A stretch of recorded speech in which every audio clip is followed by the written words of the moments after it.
The morning Karen Witherspoon first knocked on my gate, the sun hadn't even cleared the ridge, and the cows were still chewing the dew off the grass. I remember the way she stood, upright, stiff, like a ruler, and how she flicked invisible dust off her pastel blazer while glaring at my boots. "You're Trevor Langston?" she asked, clutching a clipboard like it was a holy relic. "That's right," I said, leaning on the fence post. "You're trespassing." She laughed, tight plastic. "Actually, no. You're part of the Briar Hollow Homeowners Association now, which means you're bound by its covenants." I looked past her, toward the tidy rows of cookie-cutter homes that had cropped up like mold on the western edge of our pasture. When my wife and I inherited the land, we figured our troubles would come from weather or wildlife, not pastel blazers with bylaws. Karen flipped through her clipboard. "You have multiple violations. Livestock visible from the road. Unapproved structures. What is that, a grain silo? It's not painted neutral beige. Also, there's a smell." I stared at her. "That's a farm. We grow food. We raise cows. That smell is how your Whole Foods gets milk." Her nose wrinkled, like I'd offered manure for brunch. "Well, it's not up to HOA aesthetic standards." The idea of our fourth-generation farm being judged on aesthetics hit me like a bad punchline. I stayed calm, but behind my quiet was a long fuse already sparking. "Look," I said, "this property's been in my family since 1893. It's zoned agricultural. The only rules I follow are county ones, not whatever's in that plastic binder of yours." Karen's expression didn't budge. "If it's within our plotted boundaries, it abides by the HOA. You should have read the annexation memo. We send notices." I had. After Briar Hollow's developers built right up to our fence line, they tried to rope us in legally, claiming community cohesion. But my lawyer confirmed it was a bluff, nothing binding, nothing enforceable. Karen clearly didn't get the memo. I watched her leave that day, heels stabbing the dirt like she was trying to punish it. I didn't think much of it. Figured she'd bark, get bored, and move on. But Karen was not the move-on type. Over the next few weeks, the letters started. Notice of violation, livestock proximity to residential homes. Reminder, unapproved fencing design. Cease hay stacking within view of shared access road. They arrived like clockwork, typed, signed, and hand-delivered by Karen herself. Each time, she'd linger at the gate, peering over with the judgmental gaze of someone appraising rotten fruit. I ignored her, mostly. You can't reason with a storm. You just wait for it to pass. But Karen didn't pass. She escalated. One afternoon, I caught her snapping photos of our tractor with a zoom lens from the edge of the road. Another time, she confronted my wife at the farmer's market, claiming our eggs violated neighborhood branding policies by being overly rustic. "I don't sell to your neighborhood," my wife replied, without missing a beat. "I sell to people with taste." That didn't sit well. Then came the petition, signed by 30 residents, demanding the removal of our barn mural, a tribute to my late father, painted in bold cobalt blues. An eyesore, Karen called it. Visual pollution. I stood in front of the mural that night, watching the moonlight catch the brush strokes. My father in his old cowboy hat, the cows grazing in the background. That wall had stood for over a decade. Karen had been here for 6 months. It wasn't about rules. It was about control. Karen had crowned herself queen of Briar Hollow, and my land, my heritage, was an ugly thorn in her manicured vision of suburban paradise. Still, I stayed patient. I let her make noise. I figured if she wanted a war, she'd need to pick the battlefield. She did. And she picked the worst possible day. The invitation didn't come to me. It came through rumor. A wedding. Her niece. Outdoor ceremony. Tents. Chairs. Florals. All being set up in the East Pasture. My East Pasture. The very place where we host our annual cow bathing day. And that's when I realized Karen hadn't just crossed a line. She'd pitched a 10 on it. The East Pasture was quiet that morning, except for the occasional lowing of cows and the rhythmic hum of bees in the clover. I sipped my coffee on the porch, boots propped on the railing, watching the dew lift off the grass. It should have been a peaceful Saturday. Then I saw the convoy. Black SUVs, rental vans, floral delivery trucks. They rolled past the private property sign like it didn't exist. A man in a tuxedo got out and stretched, looking around like he was admiring a golf course. A woman in heels stepped gingerly onto the gravel road, holding a clipboard and barking instructions into a headset. At first, I thought maybe the GPS had failed a tour bus. But then I saw the white chairs, rows upon rows of them, perfectly aligned near the creek that cut through our lower pasture. My stomach turned to stone. I grabbed my hat and walked the half-mile down the dirt path to the commotion. The smell of fresh-cut roses and perfume clashed with the earthy scent of cowhide and hay. A trio of caterers in black polos unloaded silver trays from a truck. Someone strung fairy lights across the fence posts. And there, standing in the middle of it all like she was directing a Broadway finale, was Karen Witherspoon. "Karen," I barked. She spun, smile wide and practiced. "Trevor, isn't it just lovely? What the hell is this?" I said, voice low but sharp. She beamed like she'd planned this moment. "It's my niece's wedding.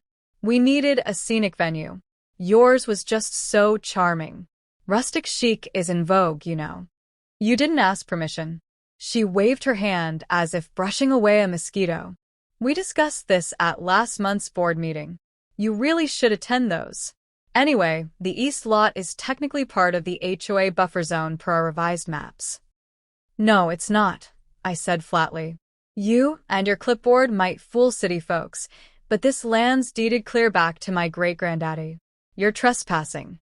Karen's smile thinned. "Trevor, it's a single afternoon. No one's being harmed. And let's be honest, this pasture isn't exactly booked. We're beautifying it." I looked past her at the tent pitched over a cow trail, the flower arrangements nestled between irrigation ditches. They'd driven stakes into my soil. They'd placed a dance floor next to the creek where my herd bathed every spring. I didn't yell, didn't threaten.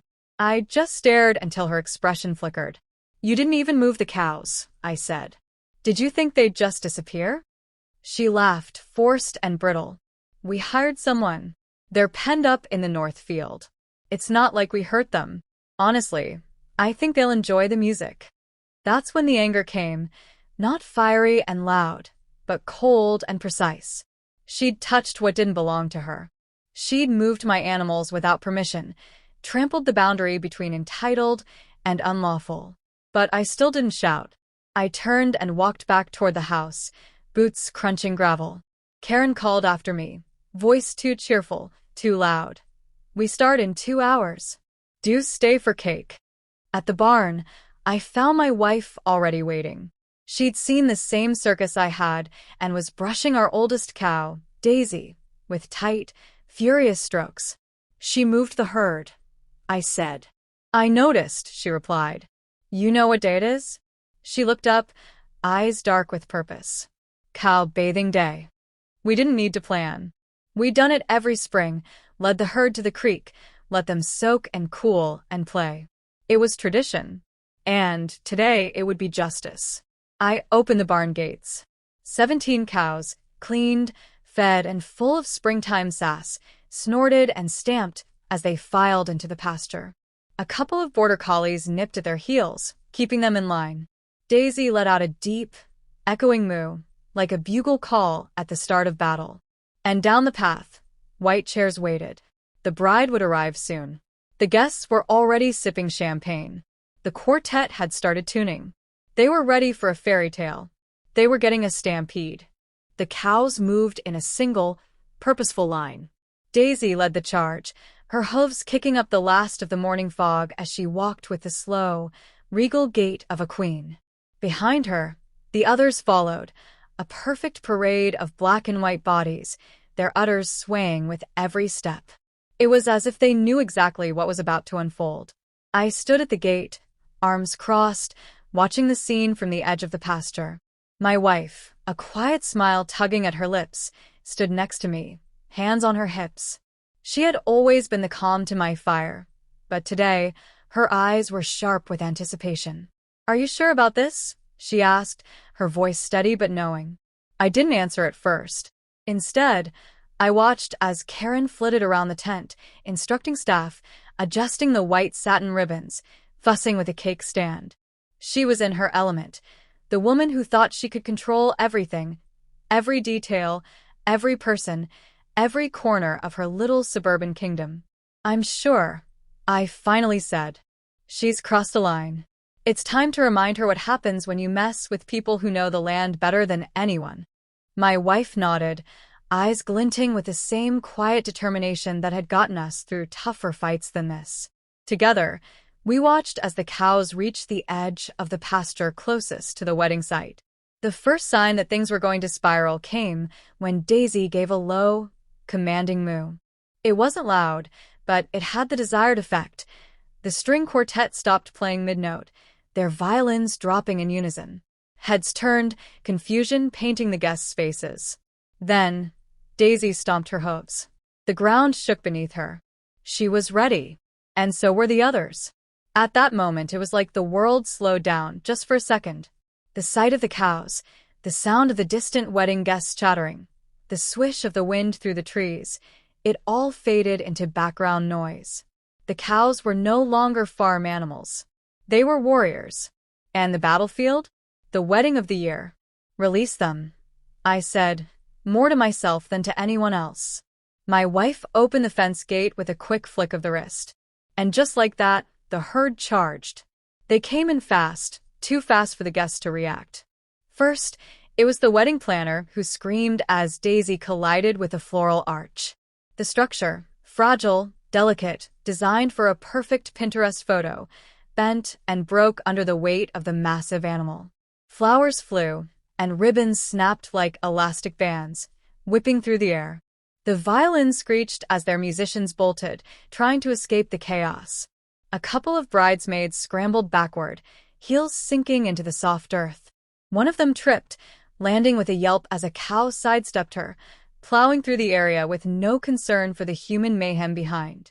Another cow found the wedding cake, its towering layers teetering before a well-placed hoof sent it toppling. Frosting exploded across the grass in a sugary landslide. Karen, still in shock, finally took notice. She ran toward the disaster, her heels clicking on the gravel, but she was too late. The cows had already taken what they wanted: chaos. The one thing they couldn't undo was the damage to her carefully planned fairy tale. "Trevor," Karen shouted, her voice high and shrill. "What are you doing? You're ruining everything." I stepped forward slowly, taking in the scene. The flower girls, who had just minutes before been daintily walking down the aisle, were now dodging cows like Olympic sprinters. The best man, his tuxedo rumpled, was clutching his phone, no doubt recording the absolute destruction for social media. Guests were abandoning their seats, tripping over the floral remnants scattered across the lawn. "I didn't do this, Karen," I said, my voice even. "You did. You trespassed. You thought you could waltz in and take what wasn't yours." "Stop it," she screamed, but her command was hollow, lost in the screams and the sounds of hooves trampling the lawn. "You've ruined everything. This was supposed to be my day. And this is my land," I shot back, stepping closer to her now. "It's about time you learned that." She stood there, shaking with a mixture of disbelief and fury, watching her wedding, a wedding that hadn't even officially started, become an embarrassment. The guests were no longer concerned with the ceremony. They were too busy trying to avoid becoming part of the stampede. I could feel my pulse quicken, the rush of adrenaline feeding my satisfaction. There's a certain kind of peace that comes with standing your ground. When you've been pushed far enough, it's not about revenge. It's about making sure they understand who they've crossed. The cows, having accomplished their mission, began to drift toward the creek, mooing contentedly as if nothing had ever happened. The noise of chaos settled into the rhythmic sound of water splashing in the distance. I turned to my wife, who had stayed calm through it all, and nodded. "Well, that was fun." She smiled. "It's not over yet." Karen stood frozen among the wreckage, her manicured hands shaking, mascara running from either rage or humidity, or both. The wedding guests, some barefoot and mud-splattered, gathered near the parking area in stunned silence. A few were filming. Others whispered in disbelief, all their curated social media moments now reduced to blooper reels. Daisy, now half submerged in the creek, let out a slow, victorious moo. I walked past a tipped-over punch table and approached Karen, who was glaring at me like I'd just burned her mansion to the ground. "This isn't over," she spat. "No," I agreed. "It's just beginning." Her lips twisted. "You'll regret this. I'll have the board fine you. We'll sue. You won't have a dime left to your name by the time I'm done." I reached into my back pocket and pulled out a folded document, crisp, notarized, and filed with the county 2 weeks earlier. "I figured you might say that," I said, handing it to her. "This is the new land survey, done by the state. Turns out your fancy HOA boundary map was based on outdated zoning. This land," I gestured around us, "isn't part of your buffer zone. Never was." She stared at the paper, reading the highlighted section. Her face paled. I continued, voice steady. "You and the board have been encroaching for years. The signage, the fines, the harassment, it's all built on shaky ground. Literally." Karen crumpled the paper in her fist. "You can't prove harassment." I smiled. "Already did. You remember Cliff, the HOA treasurer?" She blinked. "Of course." He flipped. "Gave me emails, meeting recordings, everything. Seems even your own board is tired of the way you run things. The county has it now. They're reviewing misuse of funds. Not to mention the criminal trespassing charges I filed this morning." Karen's mouth opened, but no sound came out. She looked less like a queen and more like a dethroned debutante. "Oh, and one more thing," I added, fishing my phone from my jacket. I opened a video, crystal clear footage of her yelling at my wife last week, threatening to repossess our cows and bulldoze our barn for aesthetic purposes.